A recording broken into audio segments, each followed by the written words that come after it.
प्यारे दोस्तों, बहुत बहुत स्वागत है आपका अपने चैनल यूजी स्मार्ट दर्पण में। तो प्यारे मित्रों, अभी एग्जाम के 15 दिन और बचे हैं और आप मुझसे बार बार पूछते रहते हैं, मैम अभी क्या पढ़ें, लास्ट टाइम क्या पढ़ें। तो देखो, लास्ट टाइम क्या पढ़ना है बंधु, बहुत ईजी है। लास्ट टाइम आपको पढ़ना क्या है? तीन चीजें आपको करनी है। एक तो आपको रिवीजन करना है, दूसरा आपको मॉक टेस्ट लगाना है, तीसरा आपको पीवाईक्यू का मॉक टेस्ट करना है। ठीक है, एमसीक्यूज करना है तो पीवाईक्यू का करो। ठीक है, यदि आपको लगे कि हाँ कहीं ऑथेंटिक मॉक टेस्ट मिल रहा है तो उसको करो, नहीं तो आप दोनों पेपर के लिए प्रीवियस ईयर क्वेश्चन करो। यदि पेपर वन आपका अच्छे से कंप्लीट नहीं हो पाया है तो केवल 3-4 वर्ष का प्रीवियस ईयर क्वेश्चन ही अच्छे से देख डालो, 18, 19, 20, 21 का।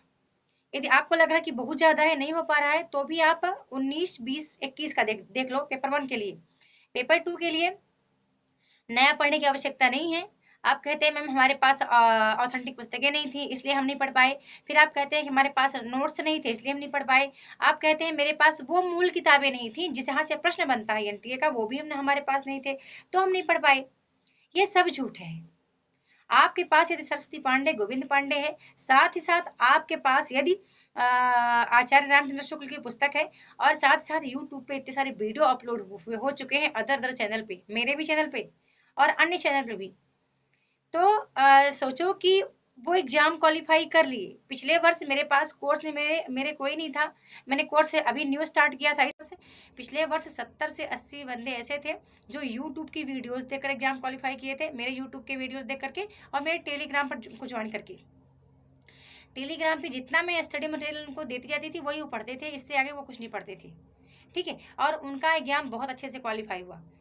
ओके, तो लास्ट टाइम यही करना है, नया मत पढ़ो, केवल रिवीजन कर लो।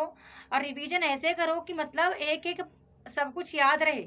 रिवीजन वो वाला मत करो कि मतलब आप बोलो कि मैं किताब पलटती हूँ तब मुझे याद आता है, जब मतलब हमारे सामने पेज होता है।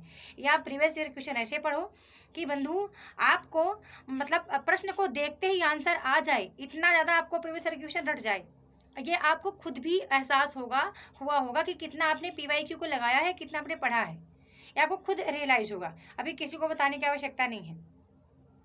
ठीक है, आप कहते हैं मोटिवेशन नहीं मिल रहा है। अरे कई मित्र हमारे ऐसे हैं हमारे समूह में, जो कि बता दो आधे से ज़्यादा गवर्नमेंट जॉब में हैं।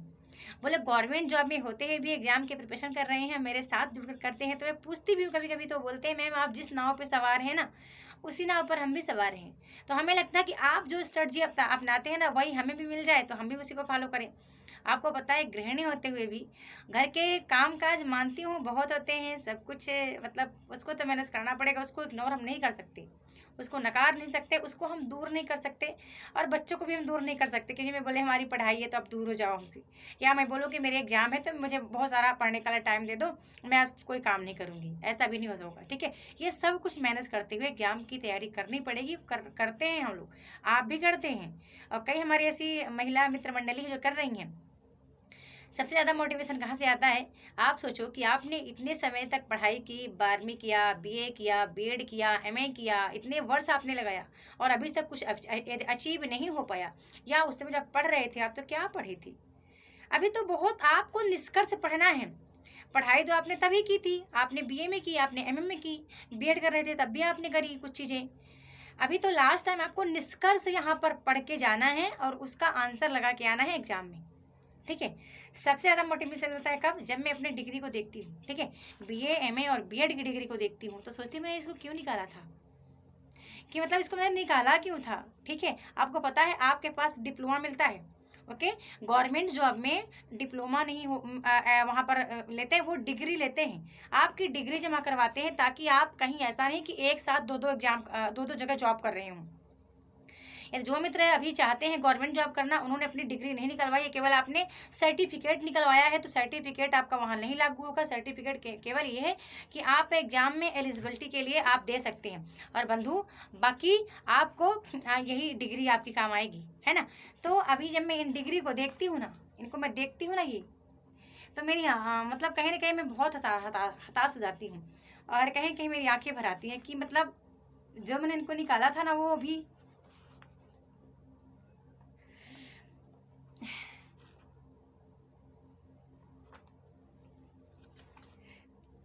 सॉरी।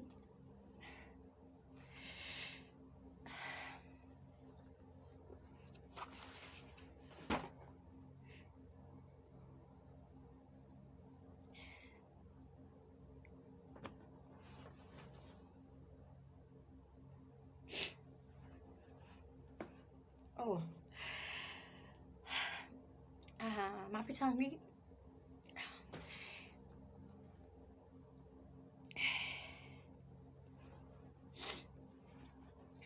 तो मेरी मोटिवेशन का सबसे ज़्यादा मतलब यही है कि अभी मतलब लगता है कि मैं, यदि कोई कहीं टीचर होती तो मैं केवल उतने लोगों को पढ़ा पाती, केवल एक स्कूल में।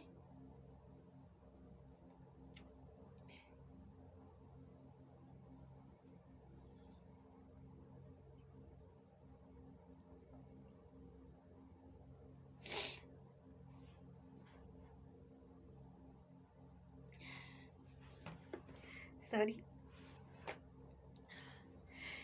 ओह, दरअसल माफ़ी चाहूँगी। ठीक है, तो मुझे लगता है कि मैं केवल एक स्कूल में पढ़ा सकती थी, लेकिन अभी ये लगता है कि मैं जो आपसे जुड़ पा रही हूँ ना, कोई असम से है, कोई पंजाब से, कोई हरियाणा से, गुजरात से, कोई लेह से, कोई लद्दाख से, मतलब कोई देश के कोने-कोने से, कोई तमिलनाडु से, कोई केरल से है, कोई चंडीगढ़ से है, कोई यूपी से है, कोई एमपी से, मतलब अलग-अलग राज्यों से के लोगों से को मैं टीच करने की सामर्थ्य जो रख रही हूँ। तो ये मुझे बहुत अब गौरवान्वित करता है, ठीक है? मुझे ना मोटिवेशन की कभी कोई क्लास ढूँढनी नहीं पड़ती है। मैं कभी कोई क्लास ढूँढने नहीं जाती कि मुझे अभी मैं डिमोटिवेट हो रही हूँ, मुझे कोई मोटिवेशन चाहिए। मैं कभी नहीं जाती। मैं केवल अपने काम को देखती हूँ और मैं अपने डिग्री को देखती हूँ और मैं अपने वर्क को देखती हूँ कि बीएड के दौरान मैंने क्या स्ट्रगल किया था और एमए कैसे किया मैंने, छोटे से बच्चे के साथ में कॉलेज जाना। अरे बीए, क्योंकि बीए में बेटियाँ हो गई थी मेरी, बड़ी वाली, फिर छोटी वाली हो गई एमए कर रही थी, बीएड कर रही थी, तो फिर तो ऐसे मतलब बहुत स्ट्रगल था, पढ़ना, काम करना, सब कुछ था। उस समय सबका इतना सपोर्ट नहीं होता था। फिर बाद में जब मेरा स्ट्रगल देख-देख के श्रीमान जी बहुत सपोर्ट करने लगे। मतलब वो ऑटोमैटिक चेंज हो गए। उनको लगा कि ये इतना हार्ड वर्क करती है तो मैं क्यों नहीं इसका सपोर्ट करूँ, ठीक है? तो वही कह रही हूँ कि अब मोटिवेशन की ज़रूरत आपको कहीं भी नहीं है। आप अपने परिवार को देखो, अपने घर को देखो, अपनी स्ट्रगल को देखो, अपने स्टडी लाइफ़ को देखो कि क्या स्ट्रगल आपने किया था। ओके, तो अभी लास्ट टाइम 3 चीज़ करो, केवल रिवीजन कर लो, और रिवीजन करो, मॉक टेस्ट लगाओ, पीवाईक्यू का 4-5 वर्ष का कोशिश करो कि डेली के 2 तो मॉक टेस्ट जरूर लगाओ, दोनों पेपर का। यदि आपके पास नहीं है तो बोलो तो मैं एक बार ग्रुप में सेंड कर दूं। हमारे ग्रुप वाले जितने मुझे देख रहे हैं बंधु, वो लोग, जितना मैंने 10 सेट आपको दिया है 100-100 प्रश्नों का, वो करना है आपको। और मैंने कम से कम आपको 4-5 हज़ार से ज़्यादा, 5 हज़ार से ज़्यादा प्रश्न आपको दे दिए। यदि 5 हज़ार प्रश्न भी आप कर लेते हैं तो भी परीक्षा में बहुत अच्छा कर पाएंगे, बहुत बेहतर कर पाएंगे। मोटिवेशन की आपको कहीं आवश्यकता नहीं है, कुछ देखने की आवश्यकता नहीं है। यदि आप हिंदी साहित्य के इतिहास को अच्छे से पढ़ लेते हैं, इकाई 1, 2, 3, 4 अच्छे से पढ़ लो। इधर प्रकाशन वर्ष पात्र परिचय इकाई 6, 7, 8, 9, 10 देख लो। अब ये देखने मत जाना कि मैंने समरी नहीं पढ़ा, मैंने सारांश नहीं पढ़ा, मैंने ये नहीं पढ़ा, वो नहीं पढ़ा। लास्ट टाइम छोड़ो, इतना पढ़ो कि जो पढ़ो वो क्लियर रहे। अभी इकाई 2 आपने पढ़ा, ऐसा नहीं कि उसको वो भी आपसे बन ही नहीं रहा है, ठीक है? इस तरह नहीं करना है। और लास्ट टाइम मतलब जो पढ़ो क्लियर पढ़ो, कि मतलब प्रश्न को देखते ही आंसर आ जाए। पीवाई की उस तरह से पढ़ो, प्रीवियस ईयर क्वेश्चन जो पुराने प्रश्न पत्र हैं ऐसे पढ़ो कि प्रश्न देखते ही आंसर आपके दिमाग में आ जाए।